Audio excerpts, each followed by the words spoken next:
নমস্কার, আমি তরুণ ঘোষ। দর্শক, কালকে সন্ধ্যেবেলা থেকে গভীর রাত পর্যন্ত আমার কাছে প্রচুর ফোন এবং SMS আসছে যে শেখ হাসিনা নাকি অসুস্থ, তাকে all Indian institute of medical সায়েন্সে ভর্তি করা হয়েছে। কেউ কেউ আবার বলেছেন না, তাকে সিঙ্গাপুরে সম্ভবত ভিক্টোরিয়া হসপিটাল বা এই ধরনের কোন একটা হসপিটালে ভর্তি করা হয়েছে। এই খবরটা আবার দু একটা চ্যানেলও করেছে। এখন যাদের লাখ লাখ সাবস্ক্রাইবার, তারা যদি গুজবের ওপরে খবর করেন তাহলে তাদের বিশ্বাসযোগ্যতাটা কিন্তু নষ্ট হবে। আমি কালকে রাত্রেই একটা করতে পারতাম, কিন্তু আমি ভাবলাম যে না, এটা কতটা সত্যি কতটা মিথ্যে সেটা আগে জানতে হবে, জেনে তারপরে আমি খবর করব। তাই আমি কালকে রাতে একটা পোস্ট দিয়ে দিয়েছিলাম যে আজকে আমি 1:30টার সময় আপনাদেরকে আমি সার্বিক পরিস্থিতি জানাবো। তা আমি সব খোঁজখবর নিয়েছি। তিনি বহাল তবিয়তে আছেন এবং খোশ মেজাজে আছেন। তিনি যেখানে আছেন সেই জায়গায় ভারতীয় সেনাবাহিনীর কর্ডনের মধ্যে রয়েছেন। তার দেখাশুনো এবং তার পরিচর্যা, তার রান্নাবান্না সব কিছু করার জন্য সেনাবাহিনীর সমস্ত স্টাফেরা রয়েছে, বিভিন্ন ডিপার্টমেন্টে, পাচক থেকে আরম্ভ করে সার্ভিসম্যান পর্যন্ত, ডাক্তার, নার্স, হ্যান ত্যান। একজন প্রধানমন্ত্রীর যা যা থাকা দরকার, যে প্রোটোকল থাকার দরকার, সেই প্রোটোকল নিয়ে উনি আছেন এবং 24 ঘন্টা কিন্তু চিকিৎসকদের নজরের মধ্যে রয়েছে। ফলে এই যে সমস্ত এগুলো ঘুরে বেড়াচ্ছে না, আকাশে বাতাসে সমস্ত ঘুরে বেড়াচ্ছে যে তিনি অসুস্থ হয়ে গেছেন, তাকে নার্সিং হোমে পাঠানো হয়েছে, তিনি all Indian institute of medical সায়েন্সে ভর্তি আছেন, সব হচ্ছে all are bullish, baseless, factless, and কি বলবো, আমার আর ভাষা নেই। তো যাই হোক, এখন এই যে আমাদের যে এয়ারবেস, এ তো আপনাদের ওই চট্টগ্রাম না কোথায় একটা এয়ারবেস যেটা আছে আপনাদের, হ্যাঁ, সেখানে এয়ারবেসের মতো সব যে হই হই করে ঢুকে গেল তা তো নয়। এখানে এয়ারবেসের আগে 3 কিলোমিটারের রেডিয়াসে সমস্ত 3টে বৃত্তাকার আপনার কর্ডন রয়েছে। 3টে বৃত্তাকার কর্ডন পেরিয়ে আপনাকে ভেতরে ঢুকতে হবে। তিনি যেখানে আছেন 3 কিলোমিটার রেডিয়াস জুড়ে। ফলে তার সঙ্গে দেখা করাও যেমন মুশকিল, তেমনি তার উপরে কোন রকম হামলা করাও খুব মুশকিল। এছাড়া আছে 2জন স্নাইপার, এপাশ ওপাশ দুপাশে 2জন স্নাইপার আছেন, তারা 24 ঘন্টা ধরে নজর রাখে। কোথায় ড্রোন আসছে, কোথায় কি হচ্ছে না হচ্ছে, সব নজর রাখা হয়, যার জন্যই তাকে একটা এয়ারবেসে রাখা হয়েছে। তো যাই হোক, শেখ হাসিনার প্রতি ভারতবর্ষের এত নজর কেন? একটা প্রশ্ন তো উঠতে পারে, সব ছেড়ে শেখ হাসিনার প্রতি ভারতবর্ষের নজর এত কেন? শেখ হাসিনা ভারতের কাছে এত গুরুত্ব পাচ্ছে কেন? এর পেছনে আছে ভারতের সঙ্গে যেমন বাংলাদেশের একটা পুরনো সম্পর্ক, যেমন রাশিয়ার সঙ্গে ভারতের সম্পর্ক, বাংলাদেশের সঙ্গে বঙ্গবন্ধুর আমল থেকে একটা পুরনো সম্পর্ক। আর দ্বিতীয় হচ্ছে আন্তর্জাতিক রাজনীতির একটা খেলা রয়েছে পেছনে। কারণ বাংলাদেশটা এমন একটা ভূখণ্ড, পাকিস্তান এমন একটা ভূখণ্ড, এই দুটো ভূখণ্ড কিন্তু জিওপলিটিক্যালি খুব ইম্পর্টেন্ট। যার জন্য বাইডেন ওই আপনাদের সেন্ট মার্টিন দ্বীপে সে একটা করতে চেয়েছিল, এয়ারবেস করতে চেয়েছিল। এয়ারবেস কতটা হতো না হতো সে নিয়ে এখন তর্ক বিতর্ক থাকতে পারে। তারপরে সেটা যখন ডোনাল্ডকে যখন না করে দেওয়া হলো, তখন ডোনাল্ড এখানে খেলে দিল, খেলে দিয়ে ইউনুসকে এখানে বসিয়ে দিয়ে পুরো দেশটার 12টা বাজিয়ে দিল। এখন ভারত দেখছে তার এখানে পার্শ্ববর্তী রাষ্ট্রে একটা চূড়ান্ত অব্যবস্থা চলছে, সন্ত্রাস চলছে, সেই সন্ত্রাসের এসে আমাদের ভারতবর্ষের বুকে পড়ছে তার আঁচ। এখন এই যে পৃথিবীতে কি হচ্ছে সেইটা একটু ব্যাখ্যা করা যাক, তাহলে বুঝতে পারবেন যে কেন মানে শেখ হাসিনাকে ভারতবর্ষ বাংলাদেশের প্রধানমন্ত্রী হিসেবে বসাতে চাইছে। এখন সেই ব্যাখ্যাটা করা যাক।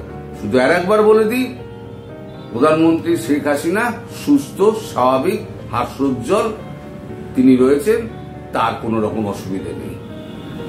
আমরা বরং একটু ভৌগোলিক এবং রাজনৈতিক ব্যাখ্যাটা একটু করে দিই, তাহলে আপনাদের বুঝতে সুবিধা হবে যে কেন ভারতবর্ষ শেখ হাসিনাকে প্রধানমন্ত্রী হিসেবে বসাতে চাইছে। এই যে আমেরিকা, ট্রাম্প যে বারবার বলছে আমি গ্রিনল্যান্ড দখল করে নেব, ইউক্রেনকে বলছে ভাই যুদ্ধবিরতি তো হবে, তুমি আগে তোমার রেয়ার আর্থ মিনারেল যেগুলো আছে সেগুলো আমায় দাও। তা ট্রাম্পের লক্ষ্য হচ্ছে আগামী দিনের প্রযুক্তি নির্ভর যে সমস্ত জিনিসগুলো আছে সেগুলোর ওপরে পৃথিবীর যেখানে যেখানে আছে হাত মারো, সেটা গ্রিনল্যান্ড হোক, সেটা ইউক্রেন হোক। ইউক্রেন বলেছে যে আমি 350 বিলিয়ন ডলার যুদ্ধের অস্ত্রের আপনি খরচা করেছেন বলছেন, ঠিক আছে আমি 15 বিলিয়ন দিচ্ছি, তারপর বললাম আমি 50 বিলিয়ন ফেরত দিচ্ছি।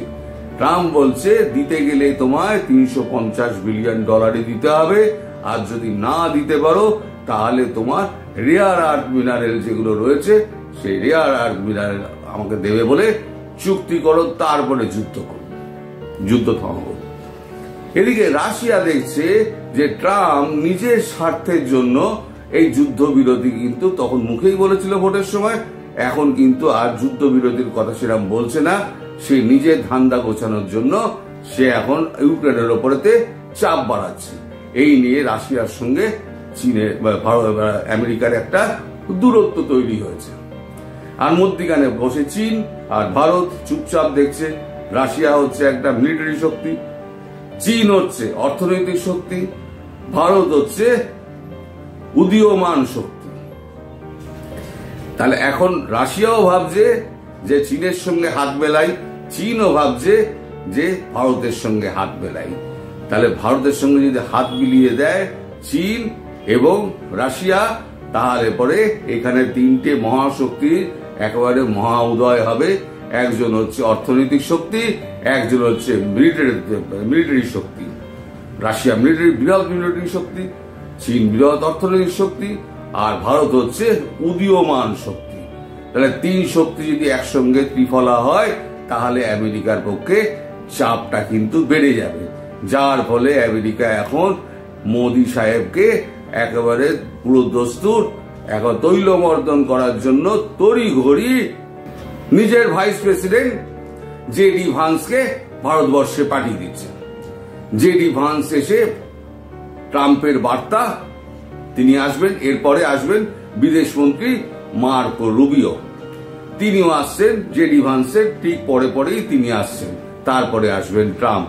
অর্থাৎ ভারতবর্ষকে নিজের বগলের তলায় রেখে দাও, রেখে দিলে পরে একদিকে চীন একদিকে রাশিয়া, দুদিকে আমি সামলে নেব, এটা হচ্ছে ট্রাম্পের মস্তিষ্কে রয়েছে। আর ভারত এখানে তাল টুকছে, ভাই আমেরিকার তুমি বসে তুমি সারা পৃথিবীর সামনে তুমি বাংলাদেশ নিয়ে আমার ঘাড়ে ঠেলে দিলে, এইবার তুমি বাংলাদেশ হিসেবে তুমি মুখ চুপ করে বসে আছো, আর আমার ঘাড়ে সমস্ত কিছু ঠেলে দিলে, আর আমি এখন চুপ করে বসতে হবে কেন? তুমি আমার হয়ে এখন কিছু বলছো না, পুরোটা আমার ওপরে ঠেলে দিয়েছো, আর বিশ্বের সামনে দেখালে যেন তুমি আমাকে সব রকম সাহায্য করবে এবং সমর্থন করবে, অথচ তুমি তোমার নিজের ধান্দা নিয়ে ব্যস্ত। ফলে ভারতবর্ষ ধীরে ধীরে বাংলাদেশ নিয়ে আমেরিকার সঙ্গে কথাবার্তা আস্তে আস্তে বন্ধ করে দিচ্ছে। যা করা ভারত নিজের শক্তিতেই করবে। 71 সালে যখন নিজের শক্তিতে করেছিল, এটা তো 2025 সাল, তখন সীমিত অর্থনীতি, সীমিত শক্তি, সৈন্য শক্তি, তাই নিয়ে ইন্দিরা গান্ধীর মতো লৌহ মানবী তিনি কিন্তু ওই কাজটা বড় একটা বিশ্বকে সামনে চোখে চোখ রেখে ওই কাজটা করেছিলেন। যদিও সেটা আমাদের এই বর্তমান জিহাদিরা তারা স্বীকার করে না, ভারতবর্ষের এই অবদানকে তারা স্বীকার করে না। তো যাই হোক, স্বীকার করলো কি না করলো আমাদের দেখার দরকার নেই। আমরা যেটা চাই, সুস্থ একটা বাংলাদেশ, একটা সুস্থ প্রতিবেশী। সেই সুস্থ প্রতিবেশী তাকে রাখতে গেলে, সুস্থ রাখতে গেলে, দক্ষিণ পূর্ব এশিয়া সুস্থ রাখতে গেলে, তাহলে সেখানে শেখ হাসিনার বিকল্প নেই। ফলে ভারতবর্ষের এক এবং একক চিন্তা শেখ হাসিনাকে বাংলাদেশের মসনদে বসানো, এবং সেটা মোদি, নরেন্দ্র মোদি সেটা তিনি করে দেখিয়ে দেবে। তার জন্য অজিত দোভাল চারদিক দিয়ে ব্যবস্থা করছেন।